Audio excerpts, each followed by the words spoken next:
In the oldest part of Fez, there is a tannery that has been dyeing leather the same way for 900 years. From above, the stone vats look like a painting. Honeycombs of ochre, indigo, and rust. But the smell reaches you long before the view does, ammonia and dye, sharp and ancient. It's not pleasant, it's necessary. It's the smell of a tradition that refused to die. But step closer. Men stand waist deep in dye. No machines, no written instructions. Just hands and memory, and centuries of knowledge passed in whispers. This is Morocco.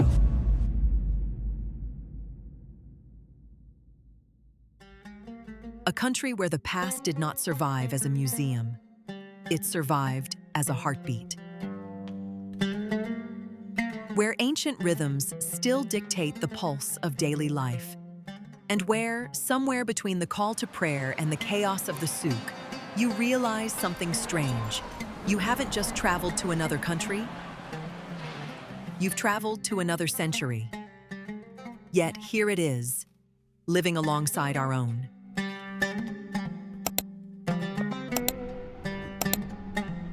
The question is not whether Morocco will modernize. It already has. The question is why it chose to bring its past with it. High above Morocco's cities, where the roads disappear into the Atlas Mountains, a different world begins. Scattered across valleys and steep cliffs, villages seem to belong to the mountains themselves. Their walls blend with the surrounding landscape. For centuries, AMAZIGH communities have built their homes using earth, stone, wood, and straw. These structures were designed for survival in an environment of scorching summers and freezing winters. Thick walls protect interiors from extreme temperatures. Step inside one of these homes on a July afternoon. The temperature drops 15 degrees, not because of air conditioning, but because of earth. The walls breathe. They always have. Long before modern architecture searched for sustainable solutions, these communities learned to live in balance with their surroundings. But here is what outsiders rarely understand. These villages were never built despite the mountains. They were built by the mountains, from their stone, their soil, their silence. Terraced fields transformed difficult slopes into farmland, and ancient systems guided mountain water toward crops and settlements. The Atlas Mountains reveal a lesson that has shaped Moroccan life for generations. Survival is not always about controlling nature. Sometimes it is about understanding it. The villages remain standing because they were never designed to fight the mountains. They were designed to become part of them.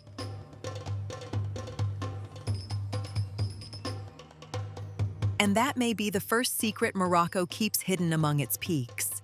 The oldest traditions often survive because they still have a purpose.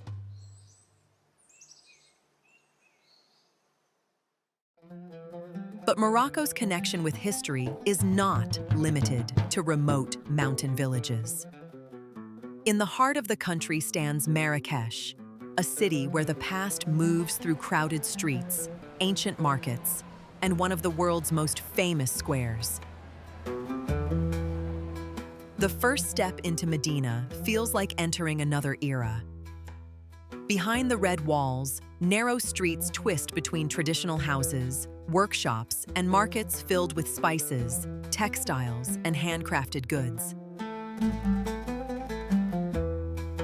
The air shifts every few meters, cumin and cinnamon one moment, fresh mint the next.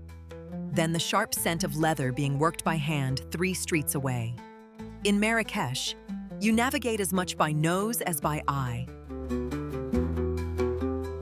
Every corner carries traces of centuries of exchange between travelers, merchants, and communities that pass through this city.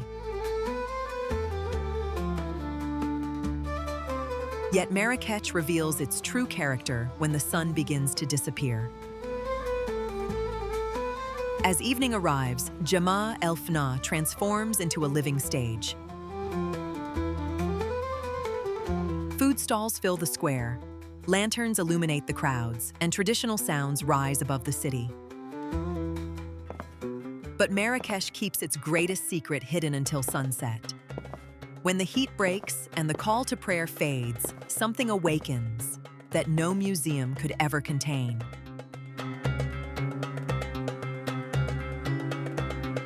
Storytellers gather listeners around them, continuing an oral tradition that existed long before modern entertainment. The power of Marrakech is that it does not preserve history by freezing it. The square still functions. The markets still operate. The traditions still belong to the people who practice them.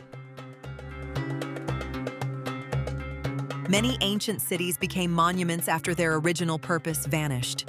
Marrakech avoided that fate because its history never stopped being useful. The city's greatest achievement is not that it remembers the past. It is that it continues living it.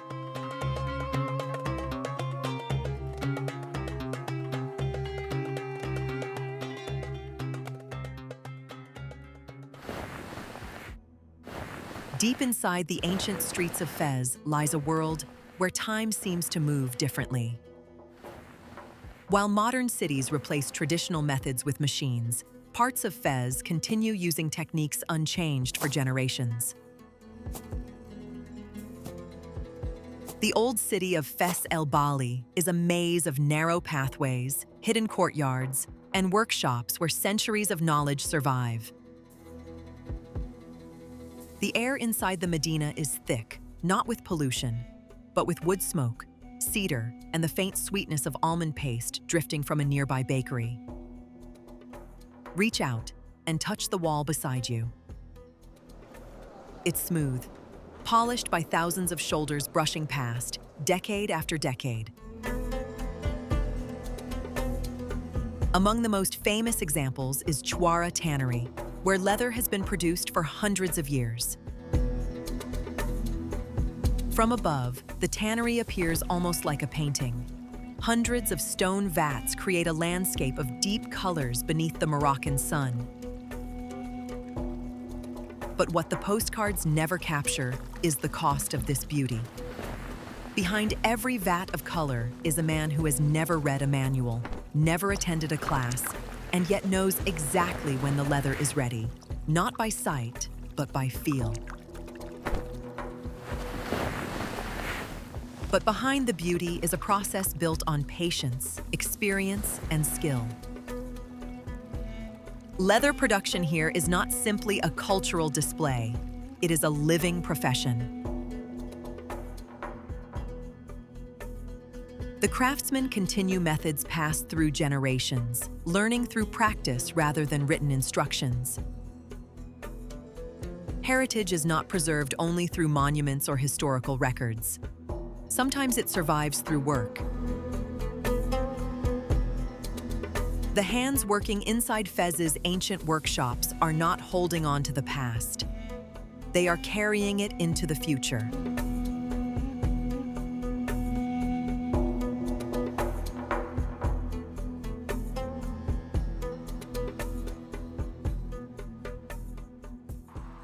Among Morocco's mountains, there is a city unlike any other.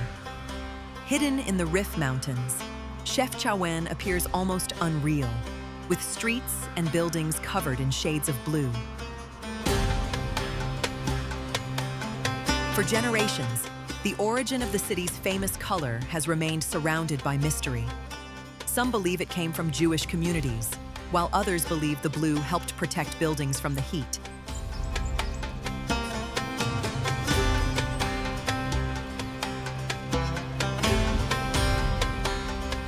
But here's the strange thing about Chefchaouen's blue. Theories about its origin exist. Jewish refugees, mosquito repellent, sky symbolism. Yet none of them fully explain one thing. Why do the people here still repaint their walls, generation after generation, without anyone asking them to?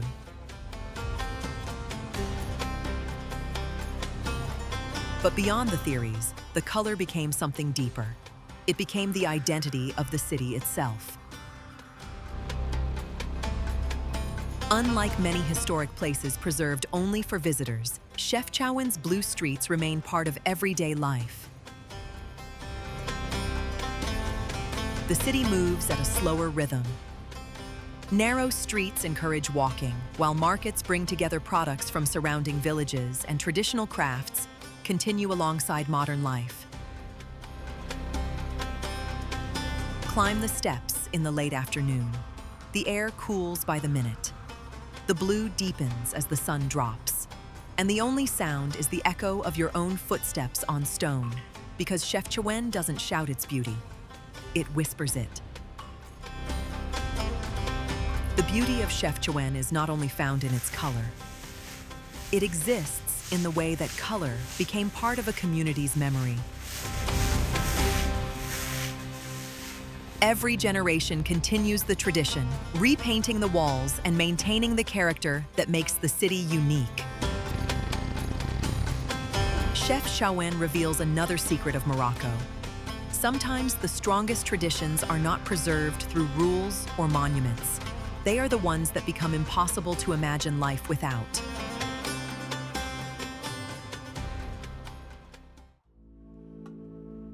Before Morocco became a modern nation, before its cities developed into major centers of trade and culture, the AMAZIGH people had already built a deep connection with this land. Their history stretches back thousands of years, making them one of North Africa's oldest civilizations. But what makes the AMAZIGH legacy remarkable is not only its age, it is its ability to remain alive.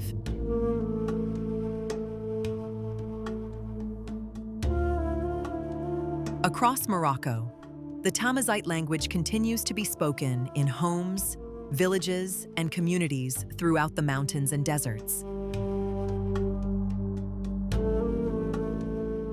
Traditional music, clothing, celebrations, and artistic expressions continue to carry memories that have survived generations. Much of this heritage was never preserved through written records. It existed through practice. Imagine your entire history, every story, every skill, every piece of wisdom your ancestors knew, carried only in the minds of your family. No books, no archives, just memory. If one generation forgets, it all vanishes. For 4,000 years, the AMAZIGH did not forget. Knowledge about agriculture, architecture, medicine, and survival was passed through daily life. This created a culture where memory was not stored in buildings or books. It was carried by people. Place your palm against the wall of a Berber home. It's cool in summer, warm in winter, not because of technology, but because of earth compacted by hands that belonged to someone's great-grandfather. The wall doesn't just shelter, it remembers. In mountain villages and desert settlements, cooperation was not simply a tradition. It was necessary. Shared resources and celebrations allowed communities to endure. The AMAZIGH way of life adapted while protecting the foundations that shaped its identity. The language evolved, the traditions changed, the communities moved forward, but the connection between the people and their history remained. And that is why the AMAZIGH legacy continues to be one of Morocco's deepest roots, because it was never preserved as a memory of the past. It remained a living part of the present.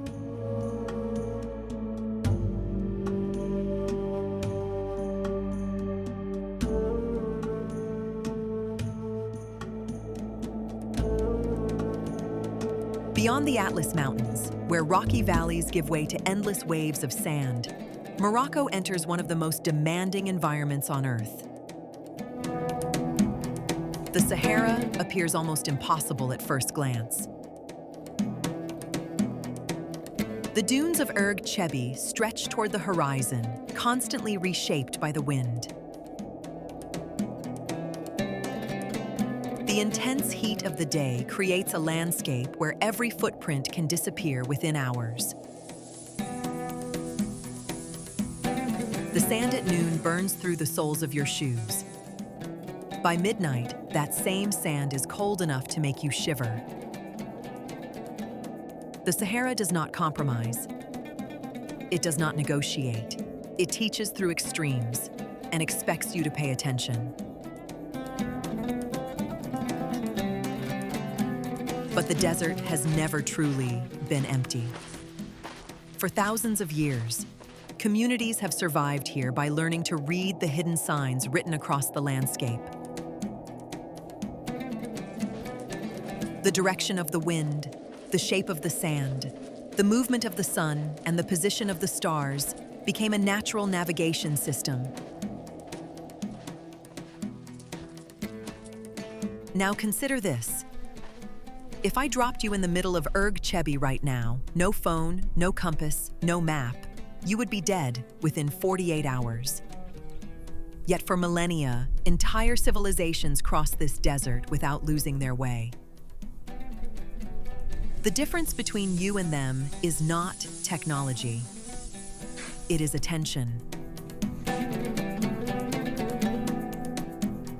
This knowledge was never stored in maps or machines. It was preserved through experience, observation, and generations of learning. When night falls over the Sahara, the desert reveals another layer of its mystery. Millions of stars fill the sky, creating the same view that guided travelers centuries ago. These stars were not only admired for their beauty, they were essential markers that helped determine direction and distance. The Sahara's greatest lesson is that knowledge does not always come from technology. Some wisdom exists through patience, memory, and connection with the world around us. In this endless sea of sand, the land itself becomes the map. Some wisdom exists through patience, memory, and connection. If you could spend one night under the Sahara stars, what would you hope to learn about this desert or about yourself? Tell me in the comments.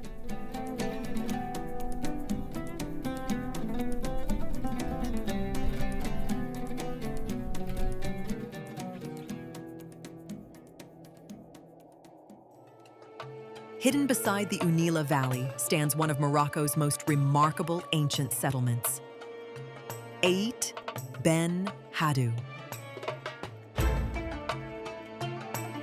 Rising from the landscape with reddish earthen walls and tall defensive structures, the fortified village appears like a scene from another century. Yet unlike many ancient places that became abandoned ruins, Ait Ben HADDOU remains connected to life. For centuries, this Khazar served as an important stop along caravan routes connecting the Sahara with Marrakech and other major cities. Picture what passed through here. Salt from the desert, gold from the south, spices from the east, ideas from everywhere. This was not just a fortress. It was a filter, where the world's stories passed through and left traces behind. Traders carrying salt, gold, spices, and textiles passed through these routes, turning 8 Ben HADDOU into a meeting point between different worlds. Its architecture reflects that history. Thick walls protected the settlement, while narrow passages created security and shade. Homes, storage areas, and communal spaces were designed around trade and survival. Run your fingers along the walls. They're rough, not the rough of neglect, but the rough of earth mixed with straw, shaped by hands, baked by centuries of sun. Every groove tells you something. Wind direction, water flow, the height of a child who once leaned here. But what makes 8 Ben HADDOU extraordinary is not only what it was, it is what it still is. Even today, some families continue to live among its ancient walls, maintaining a connection between historic structure and modern life. 8 Ben HADDOU is not simply ancient architecture. It is evidence that old structures can continue to have meaning when they remain connected to people. Its greatest value is not that it reminds the world of another era. Its value comes from the fact that part of that era never completely ended.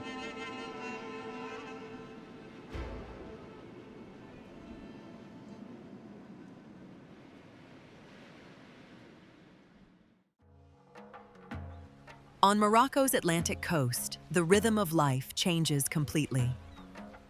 The mountains and deserts give way to ocean winds, whitewashed walls, and a historic harbor where blue fishing boats move with the tides. This is ESSAOUIRA. For centuries, the city has been a meeting point between cultures. Traders, sailors, and communities from Africa, Europe, and the Middle East passed through its port. Its fortified walls, narrow streets, and coastal location reveal a city built around exchange. The wind here is constant, salt-laced, Atlantic cold. It carries the cries of gulls and the distant clang of rigging against masts in the port. Breathe in. That sharp, clean bite in your lungs is the same air that filled the sails of traders 5 centuries ago. But Essaouira's deepest connection to the past can be heard through its music. The sounds of Nawa music echo through its streets, blending rhythms and instruments connected to centuries of movement across North Africa. Listen to the gwembri, not just with your ears, but with your body. That low, hypnotic pulse you're feeling? It crossed the Sahara before any of your ancestors were born, and it's still here.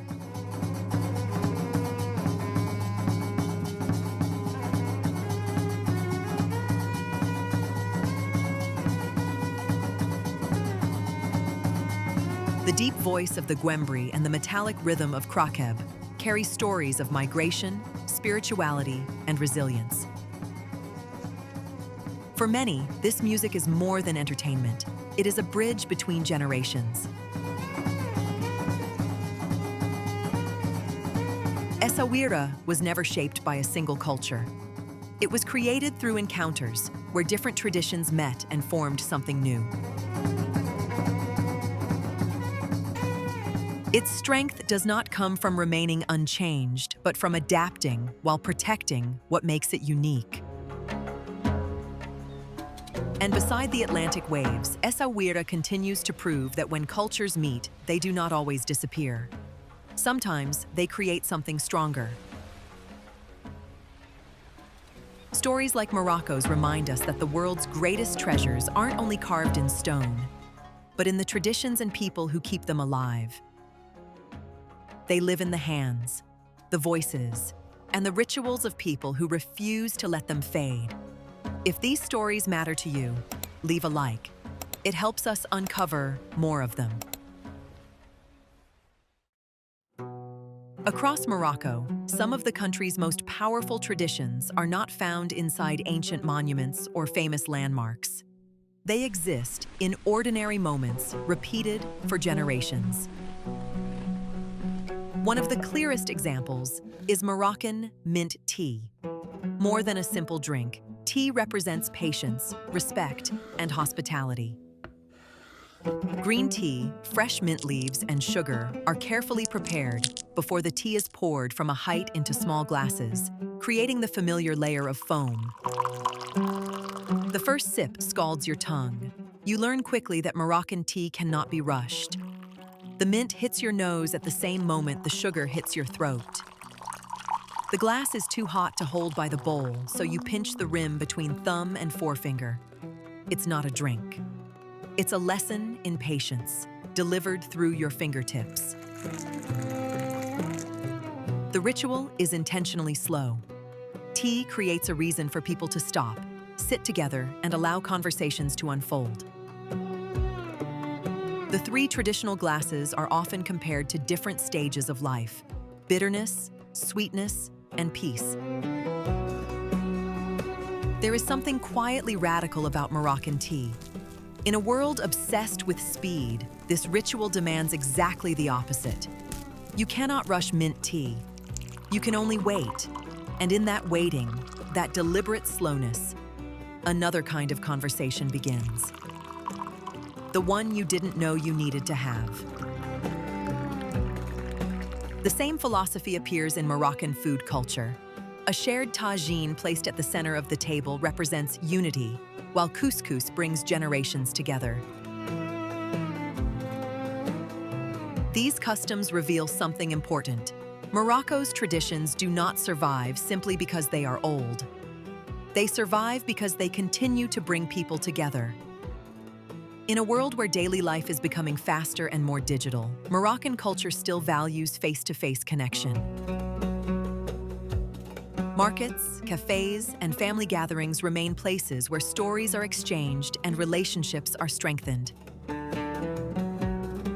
The heritage of Morocco is not only found in what was built centuries ago, it lives in what people still choose to do today. A cup of tea, a shared meal, a conversation that lasts a little longer. The true strength of Morocco's traditions is not that they survived for centuries.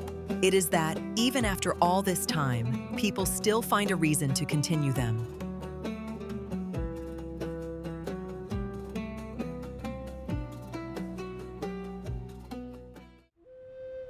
But every country with a deep connection to history eventually faces the same question.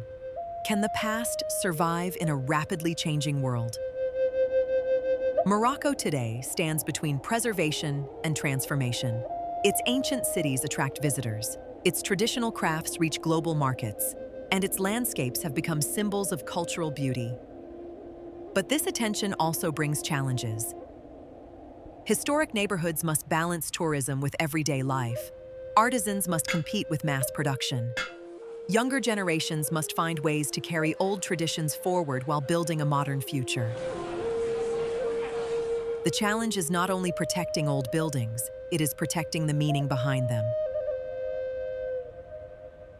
So here is the real question this documentary has been building toward. Morocco does not need to choose between preserving its past and embracing its future. That's a false choice. The real challenge is harder and far more interesting. Can a country modernize without becoming unrecognizable to itself?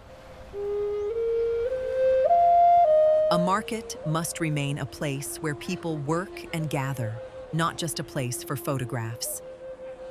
A craft must remain a living skill, not simply a souvenir. A village must remain a home, not only a memory of the past. Listen. That specific rhythm, 3 quick strikes of a hammer on copper, then a pause, is not just noise. It's the heartbeat of a Medina. Craftsmen across Morocco wake up and make that sound every morning. The day the hammers stop, something irreplaceable stops with them. Morocco also faces environmental pressures. Changing rainfall patterns and water shortages are affecting landscapes and communities that have depended on them for centuries. Yet adaptation has always been part of Morocco's story. Its people have survived by changing without forgetting. Because tradition is not about refusing progress. It is about carrying the most valuable lessons of the past into the future.